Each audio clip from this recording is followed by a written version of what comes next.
প্রিয় শিক্ষার্থী, কেমন আছো তোমরা? আশা করি ভালো আছো। আমিও ভালো আছি। আমি মোহাম্মদ মজনু মিয়া, প্রভাষক পরিসংখ্যান, বেলকুচি সরকারি কলেজ, বেলকুচি, সিরাজগঞ্জ। উচ্চ মাধ্যমিক পরিসংখ্যান প্রথম পত্রের পঞ্চম অধ্যায় কেন্দ্রীয় প্রবণতা ও কেন্দ্রীয় প্রবণতার পরিমাপ নিয়ে তোমাদের সাথে আলোচনা করব। আশা করি তোমরা আমার সাথেই থাকবে। প্রিয় শিক্ষার্থী, আমার আলোচনার বিষয় কেন্দ্রীয় প্রবণতা ও কেন্দ্রীয় প্রবণতার পরিমাপ।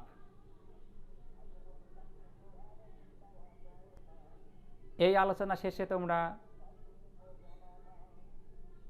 কেন্দ্রীয় প্রবণতা কি তা বলতে পারবে, কেন্দ্রীয় প্রবণতার বিভিন্ন পরিমাপ ব্যাখ্যা করতে পারবে, কেন্দ্রীয় প্রবণতার বিভিন্ন পরিমাপের বৈশিষ্ট্য বা ধর্মাবলী ব্যাখ্যা ও প্রমাণ করতে পারবে এবং কেন্দ্রীয় প্রবণতা সম্পর্কিত গাণিতিক সমস্যার সমাধান করতে পারবে।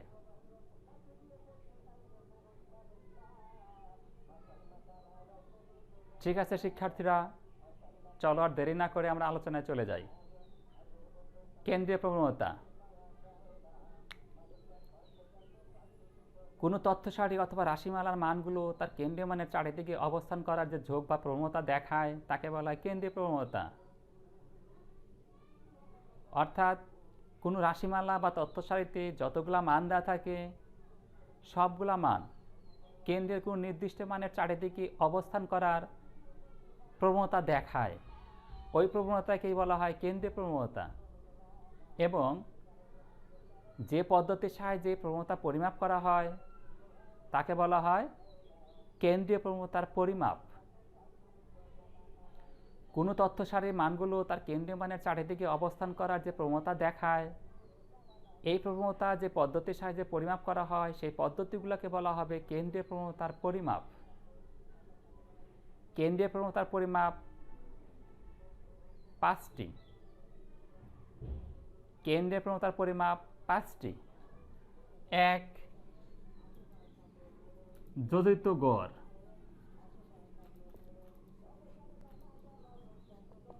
যোজিত গড়। দুই, মধ্যমা। তিন, প্রচুরক। চার, জ্যামিতিক গড়।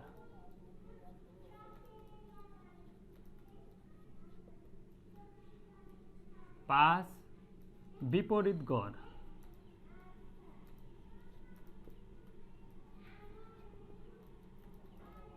বিপরীত গড়। তাহলে শিক্ষার্থীরা, কেন্দ্রীয় প্রবণতার পরিমাপ কয়টি? যে পাঁচটি।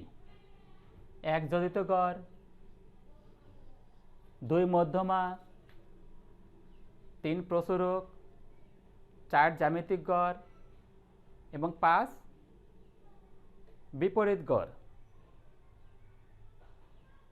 আমি পর্যায়ক্রমে এই পরিমাপগুলো বর্ণনা, ব্যাখ্যা এবং এদের বৈশিষ্ট্যগুলোর প্রমাণ দেখাবো। ঠিক আছে শিক্ষার্থীরা? হ্যাঁ, চলো এবার আমরা যোজিত গড় বলতে কি বুঝি, যোজিত গড় নির্ণয়ের সূত্র, এর বৈশিষ্ট্য এবং সমস্যাবলী নিয়ে আলোচনা করি। যোজিত গড়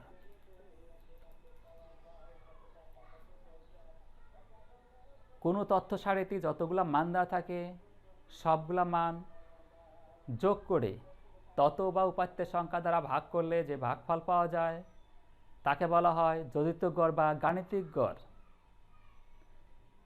কোনো তথ্য সারিতে যতগুলা মান দেওয়া থাকে সবগুলা মান যোগ করে তত বা উপাত্তের সংখ্যা বা পদ সংখ্যা দ্বারা ভাগ করলে যে ভাগফল পাওয়া যায় তাকে বলা হয় যোজিত গড় বা গাণিতিক গড়। কখনো কখনো এটাকে শুধু গড়ও বলা হয়।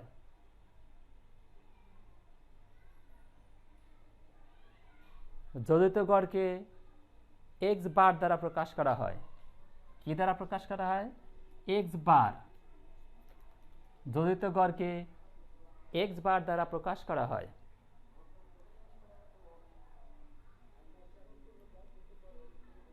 কোনো চলক x এর n সংখ্যক মান,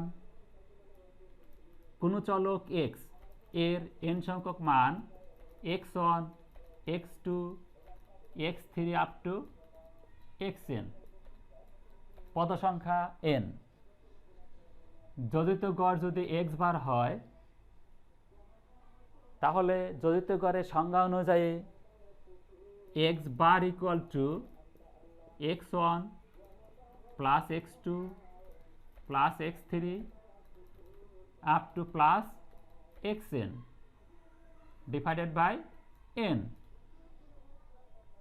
যেহেতু এখানে n সংখ্যক মান দেওয়া আছে বা পদ সংখ্যা n, সেক্ষেত্রে যোগফলকে n দ্বারা ভাগ করতে হবে।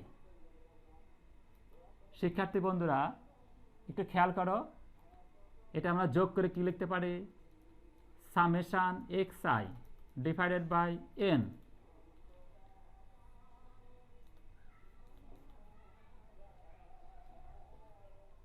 পরিসংখ্যানের ভাষায় এটাকে আমরা সামেশন উচ্চারণ করি সামেশন, কিন্তু মূলত এটা একটা Greek letter sigma, Greek capital letter sigma. এটা দ্বারা আমরা সমষ্টি বা যোগফল বুঝি। অর্থাৎ x এর যতগুলা মান দেওয়া আছে সবগুলা মানের যোগফল প্রকাশ করতে আমরা এই সিগমা ব্যবহার করব।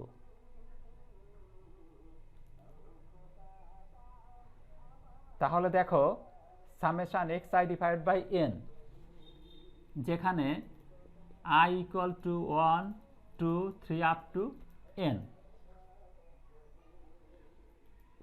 অতএব x bar equal to summation xi divided by n। প্রিয় শিক্ষার্থী, এটা হলো যোজিত গড় অবিন্যস্ত উপাত্তের ক্ষেত্রে যোজিত গড় নির্ণয় সূত্র। উদাহরণ হিসেবে আমরা কি নিতে পারি?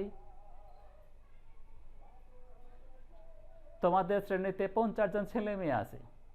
এই 50 জন ছেলে মেয়ের বয়স দেওয়া আছে। এই 50 জন ছেলে মেয়ের বয়সের গড় নির্ণয় করতে চাইলে আমরা এই সূত্র ব্যবহার করব। ঠিক আছে শিক্ষার্থীরা? হ্যাঁ।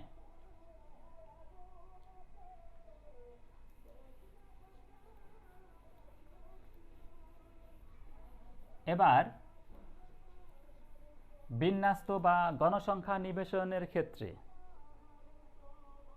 বিন্যস্ত উপাত্ত বা গণসংখ্যা নিবেশনের ক্ষেত্রে যোজিত গড়।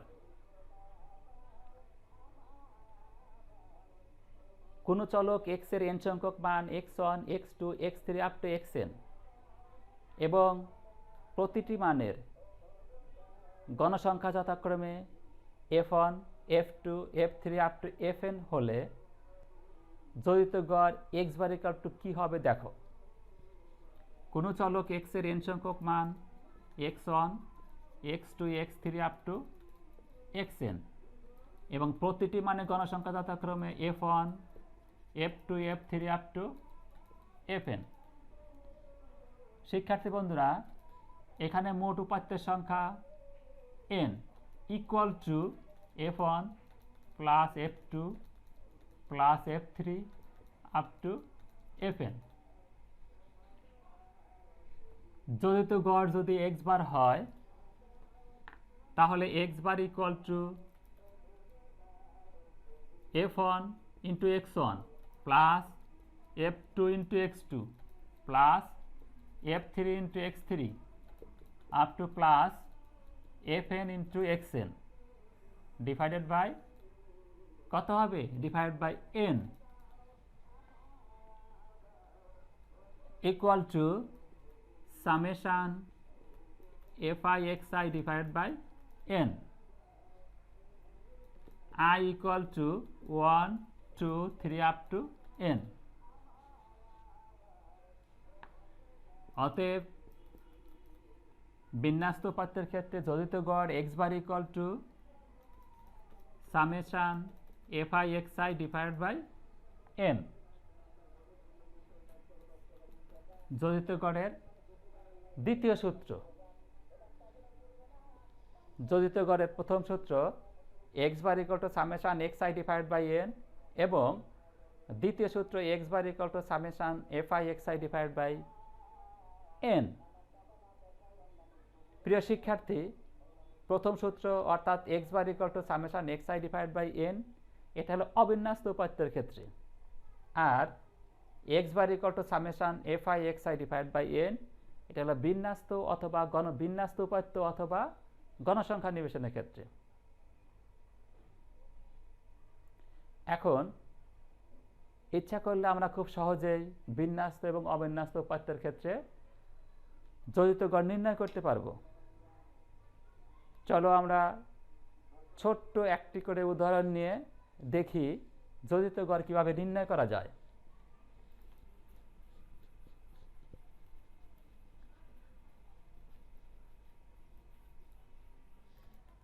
প্রিয় শিক্ষার্থী, কোনো পরিবারে 5 জন ছেলেমেয়ের বয়স যথাক্রমে 1 2 3 4 ও 5 বছর। কোনো পরিবারে 5 জন ছেলে মেয়ে আছে, তাদের বয়স যথাক্রমে 1 2 3 4 ও 5 বছর। এই 5 জন ছেলে মেয়ের বয়সের গড় যদি আমরা নির্ণয় করতে চাই তাহলে কি করতে হবে? কোন সূত্র ব্যবহার করব এখানে আমরা? হ্যাঁ শিক্ষার্থীরা, এখানে আমরা অবিন্যস্ত উপাত্তের ক্ষেত্রে যে সূত্রটি আছে ওই সূত্র ব্যবহার করব।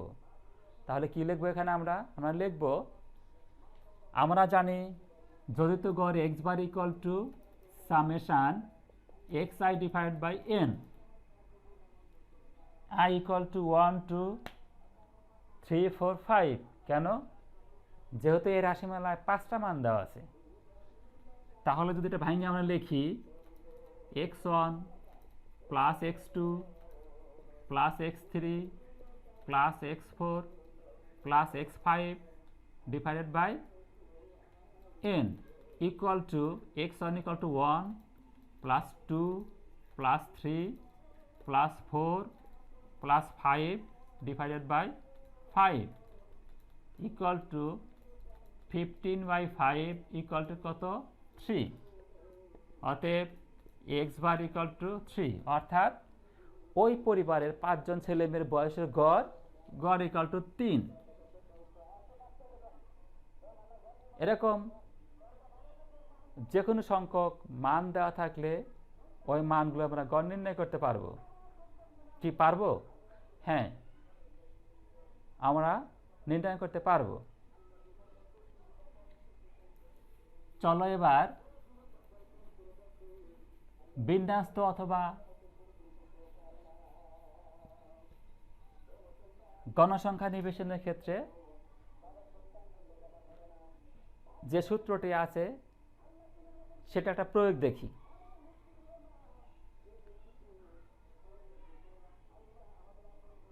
কোনো একটি পাড়ায় 19 জন ছেলে মেয়ে, অথবা বললাম এরকম 1 বছর বয়সী 3 জন, 2 বছর বয়সী 4 জন, 3 বছর বয়সী 5 জন, 4 বছর বয়সী 4 জন, 5 বছর বয়সী 3 জন ছেলে মেয়ে আছে। ওই ছেলে মেয়েদের বয়সের গড় নির্ণয় করব। তাহলে শিক্ষার্থী বন্ধুরা, এখানে দেখো x এর মান হবে xi ইকুয়াল টু 1 2 3 4 5 এবং গণসংখ্যা হবে কত? 1 বছর বয়সী কয়জন? 3 জন, 2 বছর বয়সী 4 জন, 5 বছর বয়সী 3 বছর বয়সী 5 জন, 4 বছর বয়সী 4 জন এবং 5 বছর বয়সী কয়জন আছে? 3 জন আছে। তাহলে ওই পাড়ায় মোট ছেলেমেয়ের সংখ্যা কত? ওই পাড়ার মোট ছেলেমেয়ের সংখ্যা n = 19। এখন এই 19 জন ছেলেমেয়ের বয়সের গড় আমরা নির্ণয় করব। তাহলে কিভাবে নির্ণয় করা যাবে? হ্যাঁ, এটা যেহেতু বিন্যাস্ত উপাত্ত অথবা গণসংখ্যা নিবেশন, অর্থাৎ এখানে চলকের মান এবং প্রতিটি মানের গণসংখ্যা দেওয়া আছে। যে তালিকায় কোনো চলক এবং প্রতিটি চলকের মান এবং প্রতিটি চলকের মান আসার গণসংখ্যা দেখানো হয় তাকে বলা হয় গণসংখ্যা নিবেশন বা গণসংখ্যা তালিকা। এই তালিকাটাকে বলবে আমরা গণসংখ্যা নিবেশন। আর এক্ষেত্রে আমাদের গড় নির্ণয়ের সূত্র হবে কোনটা? x bar equal to summation fi(xi) divide by n। তাহলে দেখো fi ইন্টু xi গুণ করে যোগ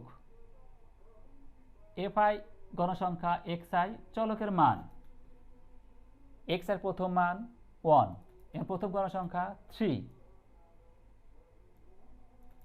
তাহলে শিক্ষার্থীরা দেখো প্রথম মানটা কি হবে? fi into xi 1 into 3 3, 2 into 4 8, 3 into 5 15, 4 into 4 16, 5 into 3 15।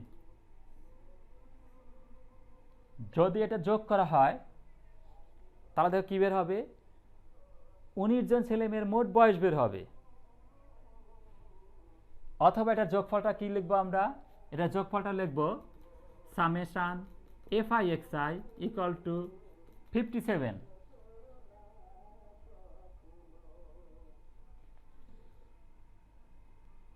তাহলে শিক্ষার্থীরা একটু খেয়াল করো, x bar equal to summation fi(xi) অর্থাৎ 57, n equal two 19 equal to কত? 3। অর্থাৎ এই 19 জন ছেলেমেয়ের বয়সের গড় কত? গড় হলো 3। ঠিক আছে শিক্ষার্থীরা? হ্যাঁ, আশা করি তোমরা বুঝতে পেরেছ। যদি কোথাও কোনো অসুবিধা থাকে তাহলে নোট খাতাটা লিখে রাখবে এবং আগামী ক্লাসের আগেই তোমরা আমাকে আমার ফেসবুক আইডিতে ইনবক্সে কমেন্ট করে জানাবে কার কোনটা অসুবিধা। সেটা আগামী ক্লাসে আলোচনা করা হবে। ঠিক আছে শিক্ষার্থীরা, আজকের মতো আমি এখানেই আমরা ক্লাস শেষ করছি। আগামী ক্লাসে আমার সাথে থাকার আমন্ত্রণ জানিয়ে আজকের মতো বিদায় নিচ্ছি। আল্লাহ হাফেজ।